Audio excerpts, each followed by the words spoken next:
Hello and welcome to another episode of Pop Health Hub, where we discuss all things population health management. I'm Bob Canals, Administrator of Business Development here at Populitics, and I'm joined in the studio with Zach Jones, Senior Sales Executive at Populitics Health Management Solutions. Welcome to the studio. Thanks for having me, Bob. What are some of those other cost containment strategies that you've seen employer groups to try to help manage both from an employer and an employee or member perspective?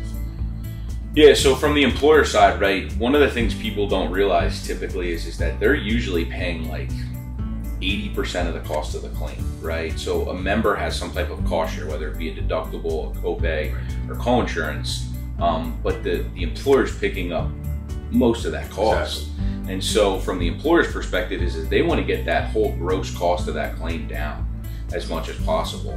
On the member side, right, what do we want to do is we want to have less out-of-pocket expenses, right? We already pay our, health insurance premiums. They come out of your check, and for most people, they've gone up pretty much every year at a pretty alarming rate. And so, if you can eliminate your out-of-pocket expenses, that would be a good thing. And so that's from the employer side and from the member side. So an example, if you just start to look at different parts of the supply chain, we'll take the professional services as kind of a starting point. So most environments where people enter the healthcare spectrum, it's called fee for service, where the physician sees as many patients as possible and their compensation is tied to that.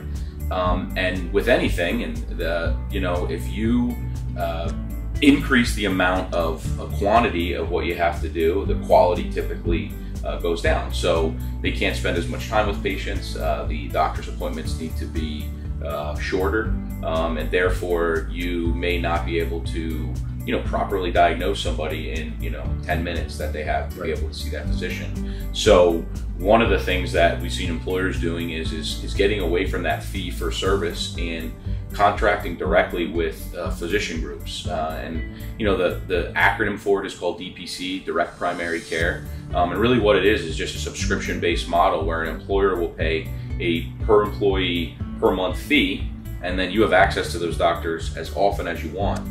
And so whether you go see them once, no times, or 100, the fee remains the same. It's fixed cost. Yeah. So what that does is it lowers the amount of patients that doctor has to deal with, and it allows them more time to really get to intricately know that patient.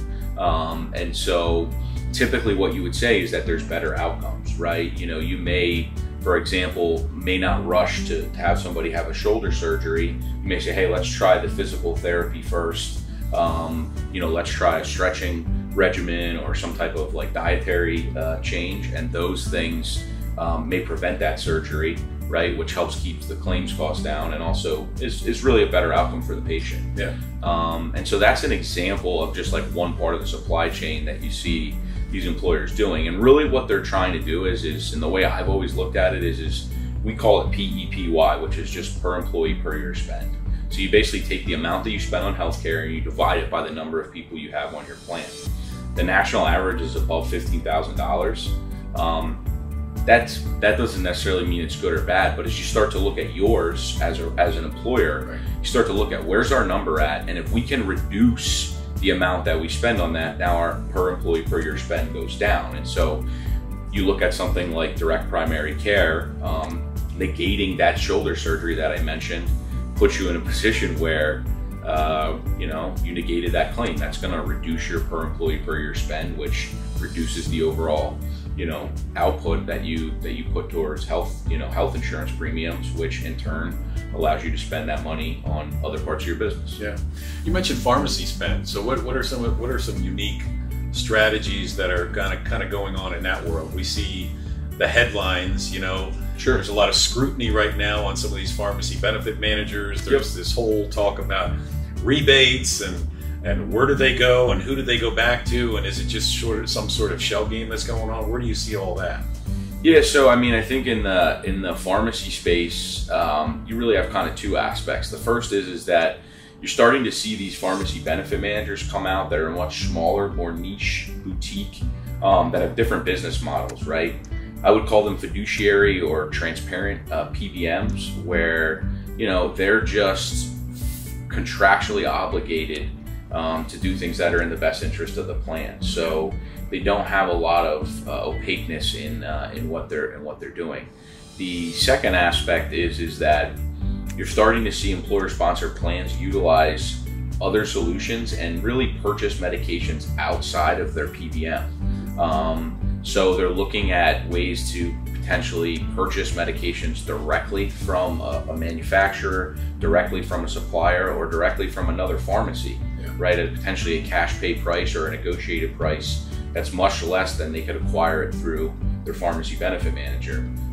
You're also seeing ways where you can kind of integrate some of these tools to be able to try to acquire some of these medications through these patient assistance or manufacturer's assistance programs at little to no cost. And so what happens is that these solutions really mitigate the cost of your pharmacy and your prescription drugs, and in turn, reduces what you spend on healthcare. I think the other thing you have to look at too is that how is your plan set up to be able to handle some of these catastrophic things that happen, right? 20% of the people on your plan, they spend 80% of the money. Right. And so that's always going to happen. People are going to have, ailments, and you're going to have to take care of them. You want to, right? You're paternalistic as an employer. But you have to say is, how is our plan set up to be able to help mitigate these costs as best possible? Can we negotiate the best deal as that care comes up? Or is our plan kind of set up for failure where we don't really have any control over where they go or what the services cost? Yeah, cool stuff.